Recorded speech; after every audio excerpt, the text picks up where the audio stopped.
Дорогие друзья, мы продолжаем цикл таких рассказов о героях, тяжелоатлетах разных времен. В первых рассказах мы рассказывали о том, как зарождалась тяжелая атлетика в мире, в России, потом о первых чемпионатах, о первых соревнованиях, о первых героях силы. И, следуя нашей такой хронологической истории, мы дошли до атлетов. Сегодня хочется рассказать о российских атлетах 50-х годов 20 века. Именно сборная команда 50-х годов, она состояла фактически на 100% из людей, которые прошли Великую Отечественную войну. Были ли они на фронтах войны или были тружениками тыла.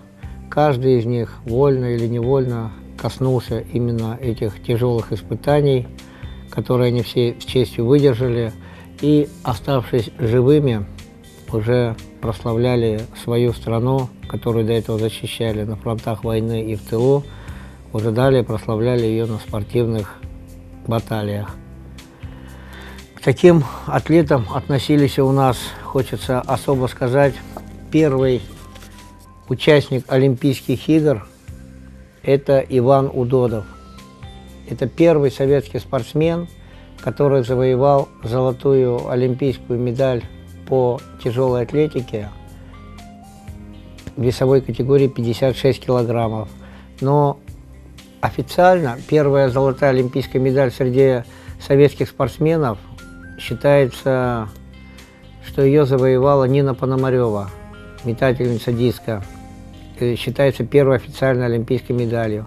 Но я сам лично слышал и читал неоднократно, и интервью Нины Пономаревой тоже, что буквально за несколько часов до нее уже завершились соревнования атлетов легчайшего веса, и фактически первым советским олимпийским чемпионом, не только по тяжелой атлетике, а вообще первым советским олимпийским чемпионом был именно штангист.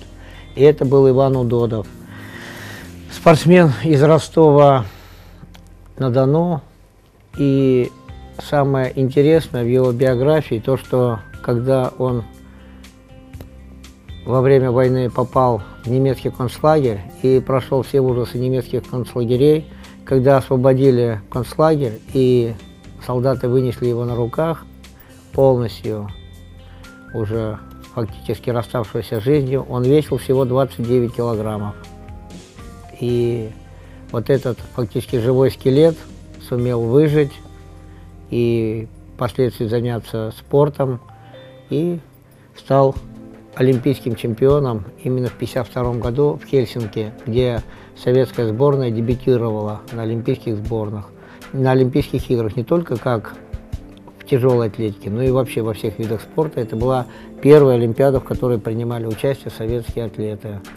И вот именно выступление штангистов, их большое количество медалей, позволило заговорить о советском спорте уже как о чем-то таком, которые могут представлять угрозу уже не только Америке, но и вообще всем странам, именно по количеству завоеванных медалей.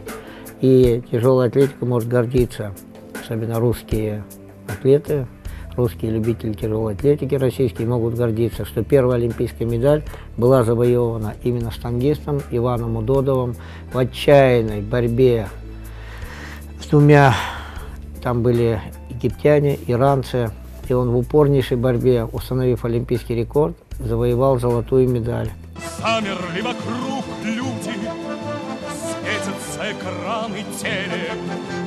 Верьте, что рекорд будет, знайте, мы близки к цели. Мы верим твердо в героев спорта, нам победа как воздух нужна. Мы хотим всем рекордам наши звонкие дать имена. Мы хотим всем рекордам наши звонкие дать имена. Дерзкий путь наверх сложен лидером сегодня.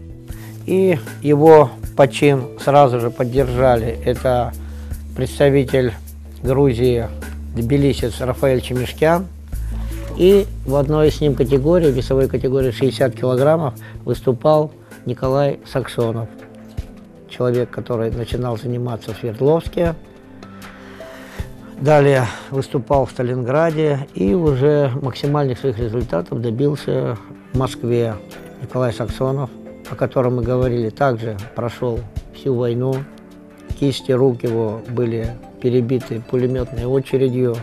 Он был разведчиком, много раз ходил за линию фронта, в тыл врага и приводил в плен языков. Так называли пленных немцев, которые в дальнейшем давали ценную информацию. И вот я имел счастье быть знакомым с Николаем Алексеевичем. Когда мы учились в институте, он был помощником Аркадия Никитича Боровьева. Также он является кандидатом наук медицинских. И вот эта фотография, подаренная мне, на которой у него неудачная попытка, на обратной стороне написано: Айдару, неудачи нас не должны огорчать, их надо преодолевать. Вот эта фотография одна из самых дорогих в моей коллекции, подаренная вот этим великим атлетом. Но на Олимпийских играх ему для победы не хватило буквально последнего подхода. Борьба с Рафаэлем Чемишкяном у них длилась до последнего подхода, и для победы ему надо было покорить 152 килограмма. К сожалению, этот вес из его израненных рук упал, и Николай Саксонов занял второе место, уступив первое место Рафаэлю Чемишкяну, который до сих пор живет и здравствует. На последнем чемпионате Европы он давал интервью, много общался с российскими атлетами и полон сил и здоровья. А Николай Саксонов ушел от нас буквально несколько лет назад, тоже будучи уже в преклонном возрасте. Также он долгожитель, несмотря на то, что на его жизнь выпало столько испытаний, он также был долгожителем. И это в очередной раз подтверждает пользу занятий тяжелой атлетики. Самое интересное, что после этой Олимпиады он сразу же на следующий год выиграл и чемпионат мира, и чемпионат Европы. Также опять в борьбе с Чемишкяном. Они постоянно менялись местами. И чемпионом СССР он был в 49-м, 52-м и 53-м году. Я, как уже говорю, выиграть чемпионат СССР иногда было гораздо сложнее, чем выиграть чемпионат мира или Европы. На штанге устанавливается 112 килограммов. Это рекордный результат для спортсменов легкого веса в жиме. Рекордсмен мира в полулегком весе Николай Саксонов. Его результат в рывке 105 килограммов.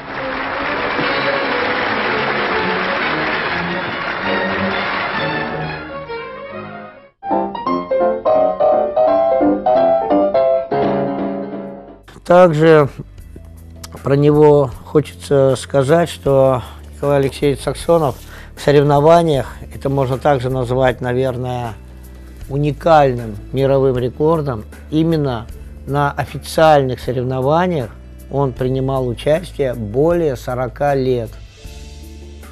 Вы можете представить в наше время спортсмена, который бы в соревнованиях без перерыва выступал более 40 лет? Это сейчас появились ветераны, тогда этого ничего не было. Он точно так же соревновался с молодыми, полными сил, атлетами и никогда не делал скидок на свой возраст. И потом он уже соревновался со своим сыном, также сильным мастером спорта. Единственное, не успел посоревноваться со своим внуком, также вот Алексей Саксонов, внук его, сильный москвич, мастер спорта международного класса. Вот это представители такой тоже уникальной династии. Дед заслуженный мастер спорта, отец мастер спорта и внук мастер спорта международного класса. Это одна из немногих династий, которыми можно гордиться в нашей стране. После Ивана Удодова на этих Олимпийских играх также золотую медаль олимпийскую завоевал Трофим Ломакин. Также представитель Москвы, в это время он уже выступал за Москву, служил в рядах советской армии. И на Олимпийских играх в Хельсинки категории 82 килограмма он набрал 417,5 килограммов в троеборье. и обеспечил себе золотую медаль. Это была 3-я советская медаль на нашей Олимпиаде и 2-я медаль именно российских атлетов. И в этой же весовой категории наш великий Аркадий Воробьев, это была его также 1-я Олимпиада, завоевал бронзовую медаль. Для победы Аркадию Воробьеву нужно было толкнуть 170 килограммов. И вот когда он вышел на 3-й подход, взял штангу на грудь и очнулся уже тогда, когда он уже лежал на полу, ну, попал в шок, упал со штангой. И после этого вот он очень много начал задумываться над этим, начал с научной точки зрения исследовать этот феномен, когда штангисты попадают в шок, именно с точки зрения медицины, как все эти процессы идут. И эта тема его настолько заинтересовала, что и кандидатская, и докторская диссертации у него были посвящены именно этому анаэробному окислению атлетов, момент, когда гриф передавливает артерии на шее, и как с этим бороться. И первым делом Воробьев, он как спортсмен сумел это все преодолеть именно в тренировках. И фанатизм Воробьева был не только в том, что он был фанатик в спорте, но и когда он поступил в медицинский институт, без малейших протекций, простой солдат после армии, и с отличием закончил этот институт, он учился в нем по-настоящему, ему не было никаких поблажек. И он сам методом проб и ошибок изучал и свой организм, и по учебникам штудировал всю медицину. И благодаря этому впоследствии Аркадий Никитич Воробьев стал и профессором, и доктором медицинских наук.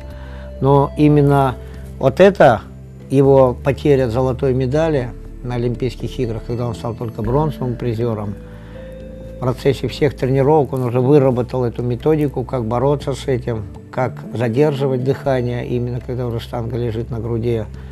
И впоследствии уже Аркадий Воробьев фактически не проигрывал ни одних соревнований. Вот эта его 1-я бронзовая медаль послужила как бы трамплином для того, чтобы в дальнейшем Аркадий Воробьев стал у нас 2-кратным олимпийским чемпионом. Первый тяжелоатлет, который стал 2-кратным олимпийским чемпионом. Это наш Аркадий Никитич Воробьев.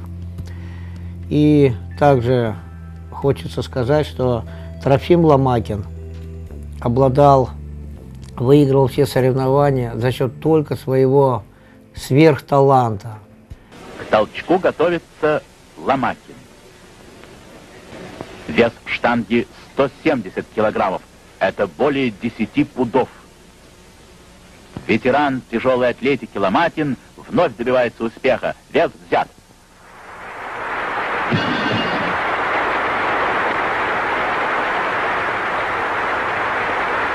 И как вспоминал Аркадий Никитич Воробьев, он добивался всего потом и кровью. Для него было пропустить тренировку или нарушить режим, что-то из ряда вон выходящее. Даже когда они с женой сидели в кино или в театре, и наступало время, что нужно было уходить спать, он мог встать и уйти спокойненько, оставив жену досматривать. Любое такое мероприятие мог этим закончить. И в сборной он считался самым аскетом, который не позволял себе ничего лишнего, и все было для достижения одной цели. Это олимпийские победы. А можно я спрошу про Олимпиаду? Ну, вот, да, то, что это была 1-я Олимпиада, да, мне все-таки интересно, может, вы знаете, почему до этого Советский Союз не участвовал. Ну, вчера вы немножко об этом рассказывали, но все-таки либо было недостаточно большое желание у советских властей. В 1948-м просто не успели многие федерации войти еще в международные федерации. Мы еще не были членами МОК, Международного олимпийского комитета. И, сами понимаете, в 1945-м закончилась война, разруха полнейшая. И после той эйфории, которая была 9 мая, и когда люди думали, что сейчас наступит золотая пора после победы, начался же, был неурожай, был страшный голод, о котором просто умалчивали. Была полнейшая депрессия людей, вернувшихся с войны, которые вообще многие не знали, что делать. И бывшие герои войны, у которых на грудь не помещались ордена и медали, не могли устроиться на работу. Полнейшая разруха. нет жилья, нет работы, нет ничего абсолютно. Представляете, эту страну надо было поднимать из пепла. И вот когда нам иногда начинают говорить, что вот в Америке лучше живут, я чуть-чуть отвлекусь, это вот сугубо мое личное мнение, когда начинают говорить, вот в Америке так живут, в той стране так живут. Я хочу просто привести пример. Вот в деревне стоят два дома, в обоих, например, хорошие крепкие хозяева, но одного этот дом сгорает 3 раза, и он все начинает с нуля, а второй как накоплял свое добро, как увеличивал свое хозяйство, так и продолжает увеличивать. И мы этого почему-то ничего не помним. В гражданскую войну все дотла было сожжено в гражданскую войну. В Отечественную войну то же самое. Половина территории Советского Союза была под немцами, и что после них осталось, все сожженное, разбомбленное. И когда начинаем потом сравнивать, что где-то там лучше живут, людям надо просто вспомнить историю и понять, что мы 2 раза начинали с нуля, фактически с полнейшего, и все равно догоняли. А в многих отраслях и перегоняли. И поэтому было в 1948 году не до Олимпиады. Просто страна, даже правительство, я думаю, никто бы и не понял, когда фактически у людей была полнейшая депрессия, и вдруг какая-то Олимпиада, какой-то спорт. В 1936-м была, потом в 1940-м не было, в 1944-м не было. Мы даже еще на чемпионатах мира не участвовали. Тогда мы еще, вот первый чемпионат мира у нас был в 1946 году, тоже после войны. А Олимпиад не было. И вот первая, вот Хельсинская Олимпиада, которую уже мы на самом деле уже блеснули так, что и всем уже продемонстрировали, что Советский Союз — это уже настоящая, мощная спортивная держава, с которой надо считаться. И после этой Олимпиады уже, когда уже поняли, что спортсменов чествуют как настоящих героев, не хуже, чем героев прошедшей войны, многие атлеты, которые уже даже пытались уйти из спорта, те же самые, которые прошли войну, у них появилось второе дыхание, начали выступать в соревнованиях. Тот же Юрий Дуганов, о котором мы рассказывали, который прошел всю блокаду, начал вновь устанавливать рекорды, стал чемпионом Советского Союза в 50-м, 53-м, 54-м, 55-м году в категории 75. Это очень сильная весовая категория, в которой выиграть чемпионат страны было нереально. И в 1953 году он стал чемпионом Европы, бронзовым призером чемпионата мира. И также реально претендовал на Олимпиаду 1956 года. Это были люди, которые уже рвались, поняли, что такое Олимпийские игры, и у каждого атлета уже появилась мечта именно выступить на Олимпийских играх. Потому что в сравнении победы на чемпионатах Европы и мира, которые до этого считались пределом счастья, уже на фоне той славы, того ажиотажа и тех почестей, которые появились после Олимпийских игр, спортсмены поняли, что главная цель должна быть – это участие на Олимпийских играх, так же, как и это сейчас. Точно так же любой атлет не променяет свою бронзовую медаль Олимпиады ни за один титул чемпиона мира. Это, наверное, смело может сказать любой атлет. И вот Юрий Дуганов также обрел второе дыхание, стал 3-м на мире, чемпионом Европы в 1953 году. На чемпионате мира проиграл только Томми Кона и Дэвиду Шепарду, это 2 американских монстра, и готовился уже к Олимпийским играм, но годы блокады, болезнь, вот эти травмы, приступы, очень сильно начались приступы эпилепсии, и, к сожалению, до Олимпийских игр Юрий Владимирович не дотянул, перешел в дальнейшем на тренерскую работу. Долгие годы возглавлял сборную команду России по тяжелой атлетике. Именно под его руководством уже в дальнейшем выступали и становились великими атлетами, такие как Давид Ригерт, Василий Алексеев. Золотой период российской именно тяжелой атлетики выпал на те времена, когда руководил сборной Юрий Владимирович Дуганов, заслуженный тренер РСФСР, кавалер очень многих орденов и проректор. Также был заместителем Аркадия Никитича Воробьева долгие годы в Московском областном институте физической культуры. Умер он, к сожалению, на 90-м году жизни в Москве. Ну, до последнего дня он просто ясность ума сохранил полностью, был подвижным, сильным. У нас в российской команде было 4 олимпийца, 4 чемпиона мира, и даже те, которые уступали чемпиону эти звания. В десятку входило иногда по 7 российских атлетов. Были такие моменты, были веселые. Последний свой грипп перенес на ногах, не обращал на это внимания, вот это сказалось. Сами понимаете, когда тебе 90, надо уже за собой следить. И он продолжал себя чувствовать молодым. И в завещании, когда вот он уже умер, он написал, чтобы прах его был развеян в Санкт-Петербурге, в Неве. И когда проходил Кубок президента России, этот прах был привезен. Я никогда не забуду, я присутствовал при этом, когда прах его рассыпался в Неве с моста.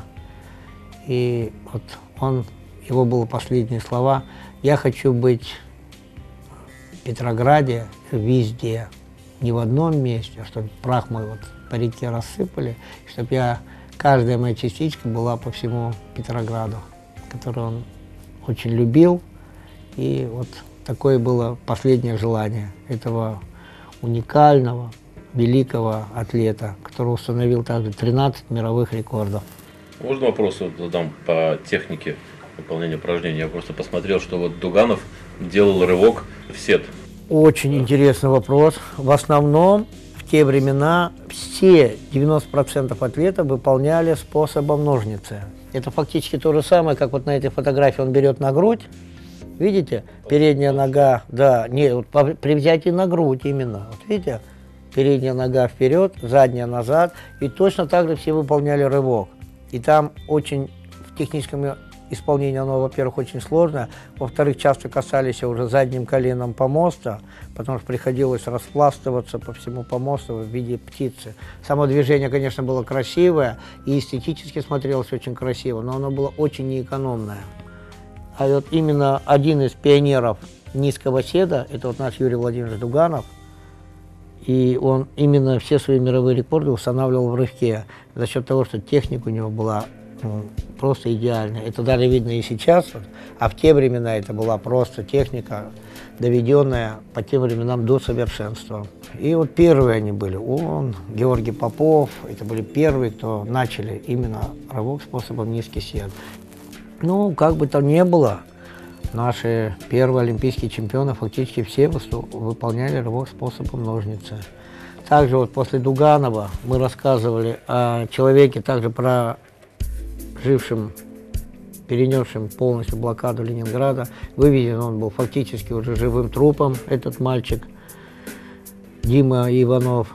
И выжил он в деревне просто благодаря тому, что его просто простые сельчане выходили буквально на руках. И, вернувшись после блокады в Ленинград, человек окреп. И окреп до такого уровня, что 2 раза выиграл чемпионат Европы в 1953 и 1954 году. И стал чемпионом мира. Это также у нас один из славной плеяды легковесов в категории 67,5 килограммов. В легком весе от советской команды выступает Дмитрий Иванов. В рывке он фиксирует вес 115 килограммов. Основному противнику Иванова, египтянину Саид Халифу Гауда, не удается превысить результаты советского спортсмена.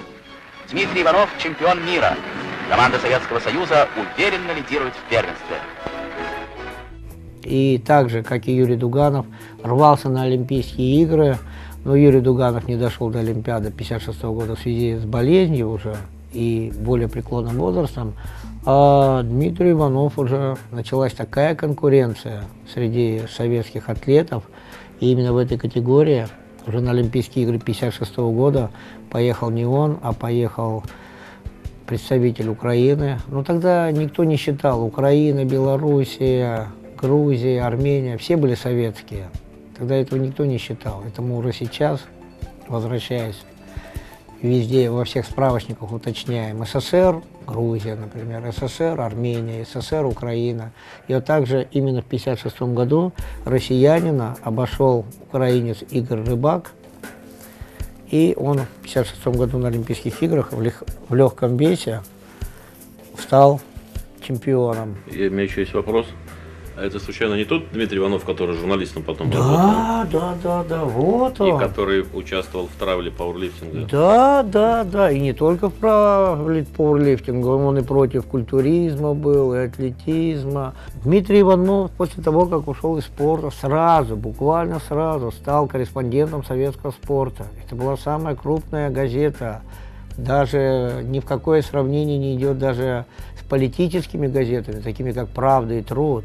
Советский спорт — это была самая популярная газета в Советском Союзе, тем более по спорту это была единственная газета. И попасть, если о тебе написали несколько строк в советском спорте, это было как, ну не знаю, более высшей награды, наверное, для спортсменов и не существовало. Это было фактически уже дорога себя в регионе уже к самым высоким льготам и положению. И вот Дмитрий Иванов сразу стал корреспондентом советского спорта, именно возглавлял отдел тяжелой атлетики. И на всех Олимпийских играх, вот уже начиная с 1956 года, Дмитрий Иванов был специальным корреспондентом советского спорта. И все его репортажи, кстати, отличались настолько вот точным отражением соревнований, всеми этими хитросплетениями, которые бывали на соревнованиях. И фактически все его репортажи находятся в моем архиве.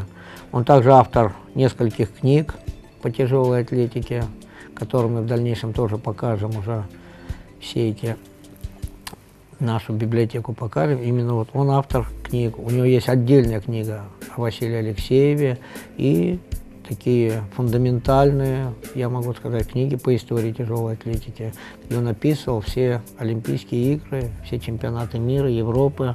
И, наверное, был один из немногих корреспондентов, который был заслуженный мастер спорта и чемпион мира именно по тому виду спорта, который он отражал на страницах советского спорта. Это очень много лет, это был непререкаемый авторитет в журналистике.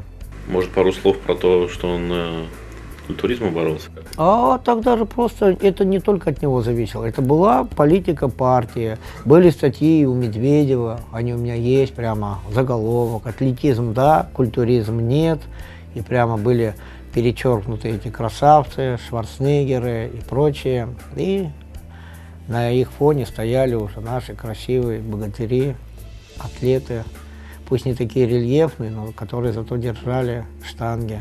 И все-таки ведь травля шла конкретно и культуризма, и атлетизма, и пауэрлифтинга, потому что, во-первых, это все пришло с Запада. И особенно культуризм, это на самом деле, это была такая реклама западного образа жизни, который, ну, можно было сравнить только уже. Поэтому его и не показывали, что как хорошо живут на Западе люди, как именно, какие красивые люди в капиталистическом мире, и надо вот им подражать. И поэтому травля шла на уровне руководства партии, это был как бы дан приказ. И Дмитрий Иванов, как истинный солдат, истинный советский журналист, он выполнял политику партии. Это же были советские люди, это были люди, именно всей своей душой преданные, и они все считали, что они живут в самой лучшей стране, что у них самое лучшее медицинское обеспечение, что у них самое лучшее образование бесплатное. И все это впитывалось фактически с молоком матери уже. Это уже было поколение, которое абсолютно верили всему, потому что пропаганда, какую вела коммунистическая партия, ее нельзя сравнить ни с пропагандой ни в одной стране. Поэтому фактически за счет этого мы и выиграли Отечественную войну, потому что люди были настолько уверены, что они воюют за Родину, лучше которой нет, и которая... Это было, я считаю, вот в наше время вот большим упущением, что руководство страны, правительство очень мало работает над патриотизмом людей. Сейчас, вот, кстати, в последнее время на это уже благодаря нашему президенту стали пристальное внимание уделять. Но я думаю, что пройдет еще много лет, чтобы выросло настоящее поколение патриотов, которые не слушали весь бред о том, в какой мы плохой стране живем и как хорошо на Западе, и что нужно туда убегать. Я думаю, еще пройдет много лет, когда действительно будет поколение такое же, какое было вот после войны, и в 50-е годы, и в 60-е. И действительно были патриоты. И поэтому то, что он был против культуризма, атлетизма, пауэрлифтинга, это все было политика партии, а они, как верные солдаты, шли до конца, и поэтому я считаю, это нормально. И вот самое еще интересное, что как раз именно в этой категории у нас еще был один чемпион мира, именно в легком весе, это Николай Костылев. Вот смотрите, Дуганов у нас рвался 75, Дмитрий Рванов чемпион мира 54-го года, Николай Костылев чемпион мира 55-го года. Вы представляете, какая конкуренция и кого брать на Олимпиаду? И тут еще в 1956 году у нас олимпийским чемпионом становится не Иванов, не Костылев, а именно Игорь Рыбак.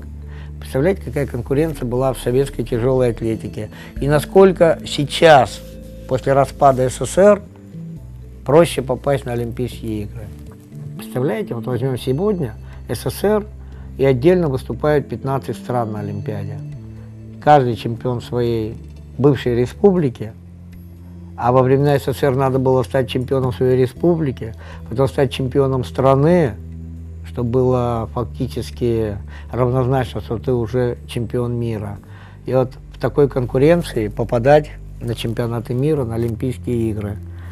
И вот я уже говорил, что Юрий Дуганов в категории 75 килограммов до Олимпиады все-таки не дошел, но эта категория у нас в Мельбурне все-таки осталась за нами, и появился на Олимпийских играх в Мельбурне россиянин, также олимпийский чемпион Федор Богдановский, который вырос как спортсмен и прожил всю свою жизнь в Ленинграде, в Санкт-Петербурге, всю жизнь выступал за советскую армию, был офицером. В дальнейшем, после того, как ушел из спорта, стал заслуженным тренером Советского Союза, подготовил чемпиона мира Павла Первушина. Человек беззаветно преданный спорту, человек, который всю свою жизнь посвятил развитию спорта. Также он судил у нас, уже будучи в преклонном возрасте, все крупные соревнования. За свой подвиг на Олимпийских играх в Мельбурне, когда он стал олимпийским чемпионом, он был награжден орденом «Знак почета». Это в основном была основная награда советских спортсменов, которые награждали советских спортсменов именно за победу на Олимпийских играх. Фактически каждый олимпийский чемпион имеет орден «Знак почета», одна из высших наград Советского Союза. И также хочется сказать, что Федор Федорович Богдановский также был долгожителем именно как спортсмен.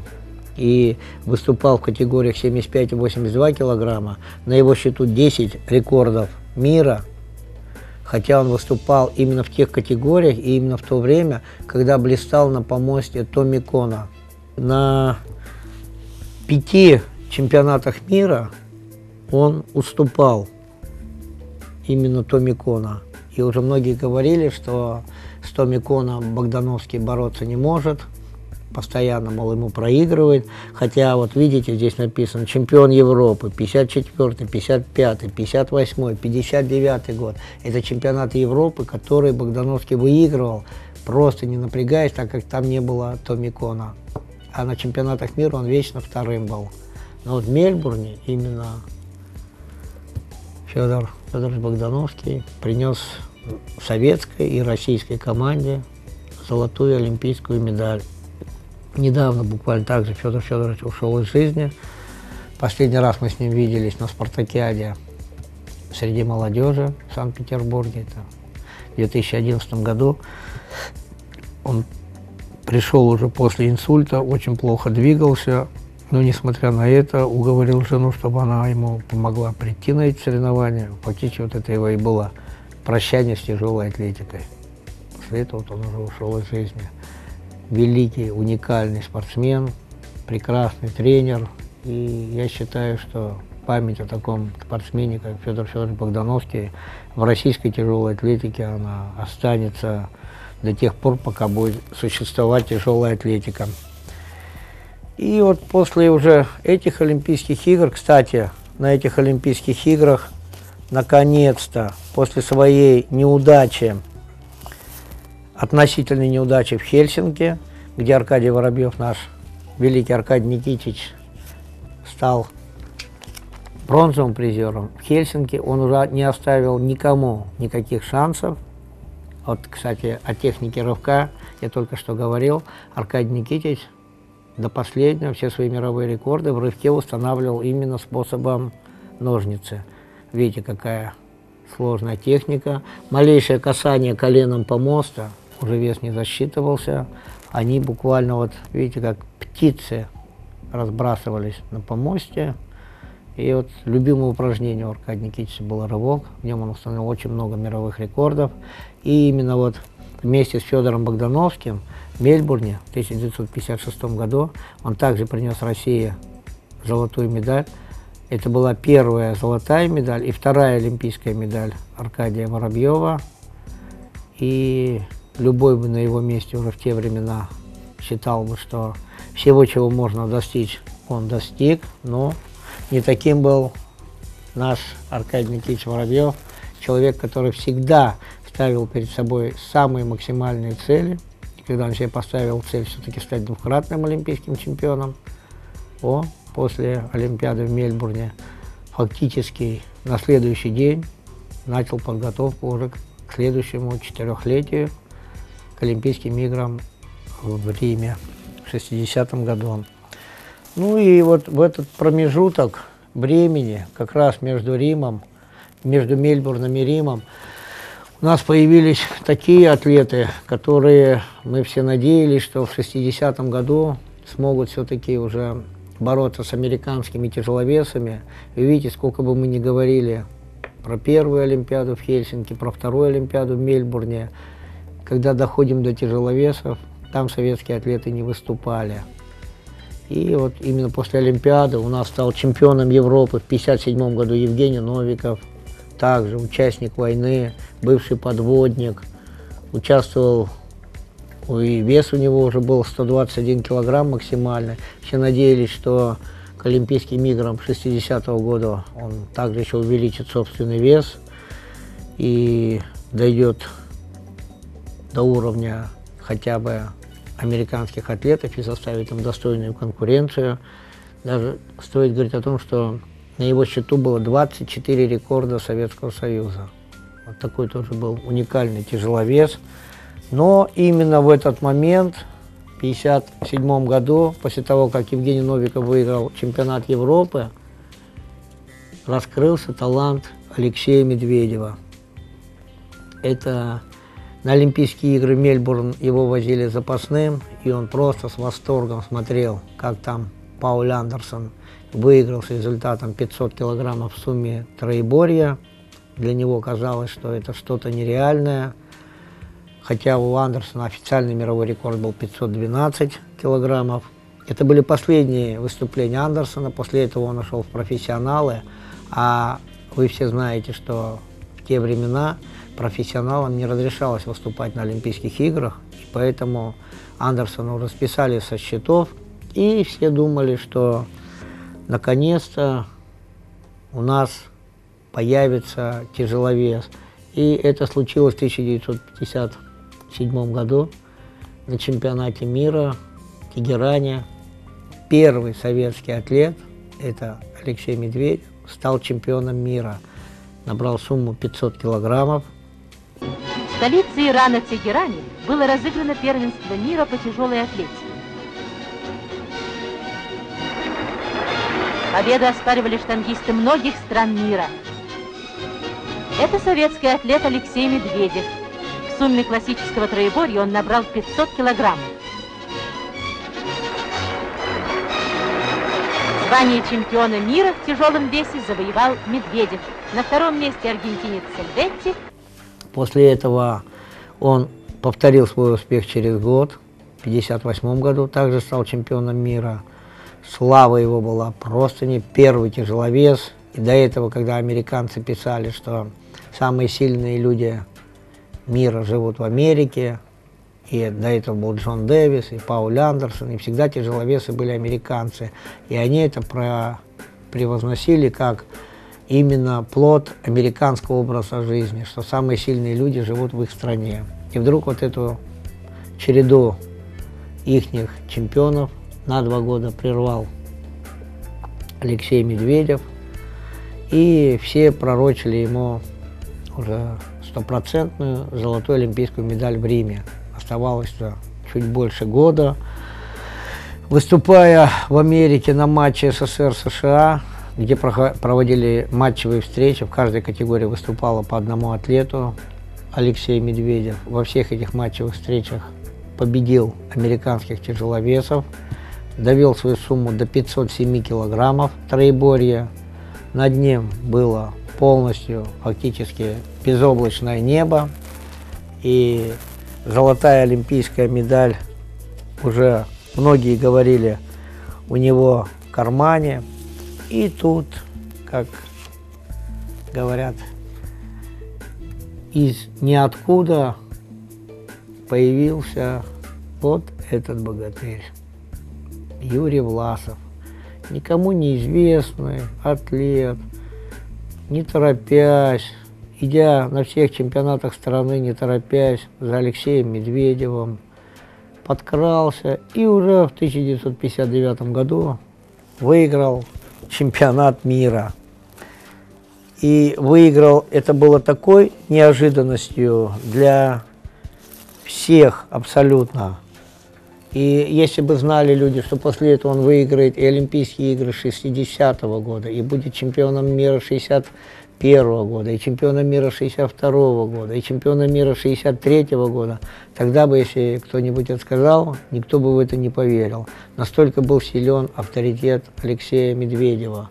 Ну вот, звезда Алексея Медведева закатилась именно благодаря тому, что в тяжелую атлетику ворвался этот уникальный, по-другому его нельзя назвать, человек, который полностью сокрушил все представления о возможностях человека. Рекорд Андерсона в 60-м году на Олимпийских играх, он его просто растоптал, доведя рекорд до 530, официальный рекорд был 512 килограммов троеборья у Юрия Петровича Власова, а на Олимпийских играх в Риме он уже набрал 537 килограммов. Представляете? Мы очень долго искали атлета, и вы помните, очевидно, что в нашей спортивной прессе говорилось, кто же сможет сравниться с силой, кто же сможет победить Пауля Андерсона. Специалисты говорили, что в течение длительного времени, может быть, десятка лет, такого атлета не будет. Никто не думал, что появится у нас атлет, который будет самым сильным атлетом на Земле.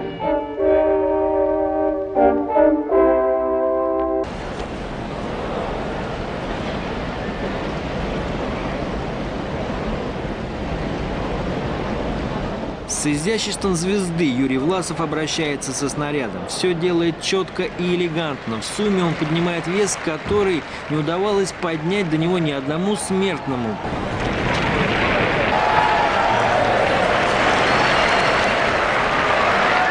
И что больше всего поражало всех любителей тяжелой атлетики, что это был первый тяжеловес, который не выделялся огромным собственным весом. Тогда уже считалось, настоящий тяжеловес, который может побить рекорды Пауля Андерсона, это должен быть только такой же, как Пауль Андерсон. Но эти все представления о возможностях человека преодолел вот именно этот прекрасно сложенный и настолько всесторонне развитый, что даже и сейчас я не могу рядом с ним поставить ни одного спортсмена. Человек, который первый в мире преодолел нереальные, казалось, в те времена рубежи. Он первым покорил рубеж в рывке 160 килограммов, первым вырвал 170 килограммов, первым покорил в толчке 200 килограммов. Это был первый человек, который поднял 200 килограммов. Это произошло в Риме на Олимпийских играх. И он преодолел его даже не подходя 200, он сразу поднял 202,5 килограмма, доведя сумму мирового рекорда до 537 килограммов. Это был настолько фантастический результат на Олимпийских играх. Хотя против него менеджер американских штангистов Боб Гофман, знаменитый, великий основатель тяжелой атлетики в Америке, выставил двоих. Он выставил против него Джима Брэдфорда и Норберта Шиманского. Те показали просто выдающиеся результаты, но отрыв Власова от них был настолько огромен, что о борьбе за золотую медаль не могло быть и речи. И когда он поднял 202 килограмма, восторженная публика итальянская унесла его с помоста просто на руках. Есть эти фотографии, когда огромного вот этого красавца болельщики несут на руках.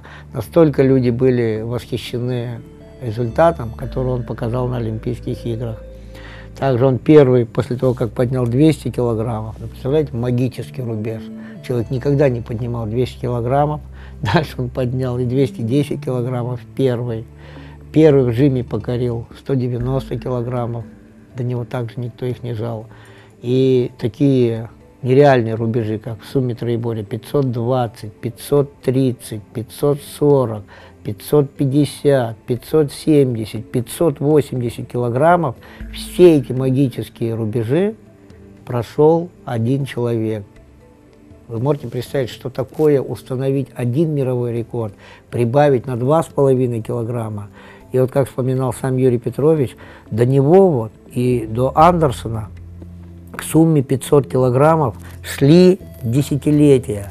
Один атлет добавлял 2,5 к сумме, второй атлет добавлял там 2,5, третий атлет добавлял. И вот эти прибавки к абсолютной сумме троеборья до 500 килограммов шло десятилетиями. И единственный, кто быстро потом добавил, это был Пауль Андерсон. Он набрал 512 килограммов, проскочил 500-килограммовый рубеж, и на этом опять все затихло. Даже вот потом, выигрывая следующие чемпионаты мира, Алексей Медведев, он даже не приближался к этому мировому рекорду. А Юрий Петрович Власов вот с этих 500 фактически 12 килограммов и до 580, вы только задумайтесь над этим. Фактически он мировой рекорд в сумме троеборья от 500 до 600, фактически он пробежал его один, и за очень короткий отрезок.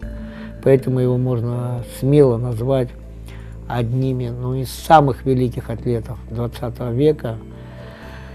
Да и родина, конечно, Юрия Петровича оценила высоко его рекорды. За победу на Олимпийских играх в Риме он был награжден орденом Ленина. Это была высшая награда, выше которой спортсмены не удостаивались ни за какие уже победы и рекорды. И после того, как он установил вот все эти рекорды, Юрий Петрович был, мало того, что он был самым популярным тяжелоатлетом, он стал самым популярным спортсменом вообще в нашей стране. Потому что даже на Олимпийских играх и в Риме в 60-м году, и в Токио Юрий Петрович Власов был знаменосцем нашей олимпийской команды. Вот на этой фотографии вы видите. И восхищенная пресса писала, когда вышла делегация Советского Союза, и впереди появился с флагом Юрий Власов, когда публика начала аплодировать нашей команде, он вытянул руку, на которой был флаг Советского Союза, и так пронес по всему стадиону, и рука, говорит, этого богатыря ни разу не дрогнула. Представляете, вот насколько люди восхищались каждым поступком этого богатыря. Ну, хочется о нем рассказывать, конечно, в дальнейшем, я думаю, мы о нем отдельный еще рассказ полностью посвященный ему и тому, как он проиграл фактически по тактическим ошибкам свою следующую Олимпиаду, будучи обладателем всех мировых рекордов во всех движениях. Он проиграл Олимпиаду. Ну, просто хочется сказать, что именно в толчке двумя руками Юрий Власов установил 9 рекордов мира. И вот одна из немногих фотографий, где Юрий Петрович со своей чемпионской лентой, это же его лента с коллекции, его медаль по просьбе аптекаря на чемпионате мира 1975 года, который проходил в Москве, также на всеобщее обозрение была выставлена. И Юрий Петрович Власов, после того, как он проиграл Олимпийские игры в Токио, очень тяжело переживал этот проигрыш, ушел из спорта, полностью занялся литературной деятельностью. У него появились просто настоящие литературные бестселлеры. Первая его книга, именно которая не относится к спортивной тематике, это была книга «Особый район Китая», такой исторический труд. У него было очень много книг именно по тяжелой атлетике. Одни из лучших его — это книга «Себя преодолеть». Далее «Соленые радости». Уникальное, шикарное его последнее произведение — это «Справедливость силы». Это огромный труд, где также очень много по истории тяжелой атлетики. Она сейчас является бестселлером. И последняя его историческая книга — это по истории революции, гражданской войны «Огненный крест». Также огромный титанический труд, в котором собрано столько исторического материала, которому может позавидовать любой институт этим знаниям, который вот собрал Юрий Петрович Власов. И он полностью отошел от тяжелой атлетики. И как вот он сам вспоминал, любое напоминание о тяжелой атлетике, любое сравнение его со штангистом его глубоко оскорбляло, возмущало. Он переставал разговаривать с этими людьми. И буквально в 1975 году, когда он уже полностью отошел, вот вы видите его на фотографии 1975 года, его пригласили на чемпионат мира. Он, отмахнувшись, не хотел идти, и именно на последние дни, это когда категория 110 килограмм, первый тяжелый вес и второй тяжелый вес, многие сами принесли его в Лужники, во дворец спорта, и он увидел выступление болгарского юниора Валентина Христова, который в 19 лет сокрушил все мировые рекорды в категории 110 килограммов, и когда он стал чемпионом мира, замахнулся, выступая в категории 110 килограммов, замахнулся на мировой рекорд Василия Алексеева, 245,5. И когда Юрий Власов все это смотрел, я, говорит, полностью покрылся потом, как будто я сам выходил на помост. И когда этот, говорит, юноша еще и схватил эту вес на грудь, не испугался, и при вставании чуть-чуть сместился вперед, бросил ее, он понял, что тяжелая атлетика от него никогда никуда не уходила, и что он также продолжает ее любить, переживать. И когда его пригласили вот на этом снимке выйти, вручить атлетам медали, он такой, никогда, говорит, не любил быть в роли свадебного генерала, но, говорит, вручить медали атлетам, таким же, как я, говорит, и для которых они также, говорит, дороги. Когда вышел, и зал объявили, что медали будет вручать Юрий Власов, овация стояла такая, как будто бы, ну, Юрий Алексеевич Гагарин появился в зале и будет вручать медали. Я, говорит, просто испытал такой шок, был, говорит, настолько взволнован и понял, что тяжелая атлетика от меня никуда не уходила, и сам я был и есть, остаюсь атлетом. И вот после этого он уже начал обратно, как бы, очень много встречаться с тяжелоатлетами, возглавил Федерацию тяжелой атлетики СССР. И, как всегда, его вот эта прямолинейность, его честность, его вот это говорить то, о чем он думает, вновь сыграла над ним злую шутку, когда он первым выступил против допинга, анаболиков по центральному телевидению. заявил о вреде, там, о том, что это калечит детский спорт. И он-то все это делал из добрых побуждений. Но у нас, как всегда, получилось так, что получился перегиб. Родители начали уводить детей из секций. Очень многие тренеры взвалили вину на него. Международная федерация тяжелой атлетики перестала приглашать его на все соревнования. И вот после этого Юрий Петрович полностью уже как бы отказался от поста президента Федерации тяжелой атлетики СССР, вновь уединился, перестал появляться на соревнованиях. И фактически вот до сих пор он очень редкий гость. Вот очень радует, что московские тяжелоатлеты его не забывают, поздравляют его с юбилеями. Вот буквально в этом году он праздновал 80-летний юбилей.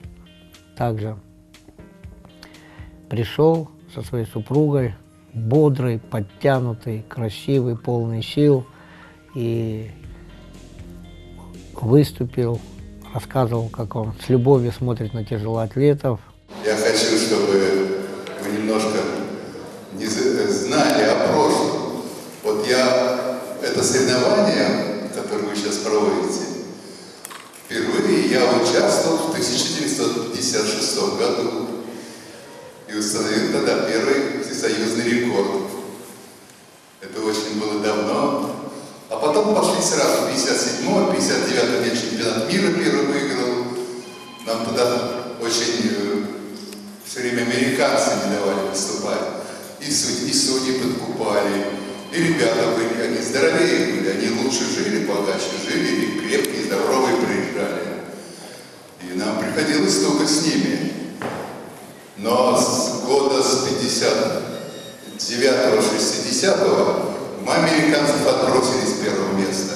И не уступали лет 10-15 этого места, были первые в мире.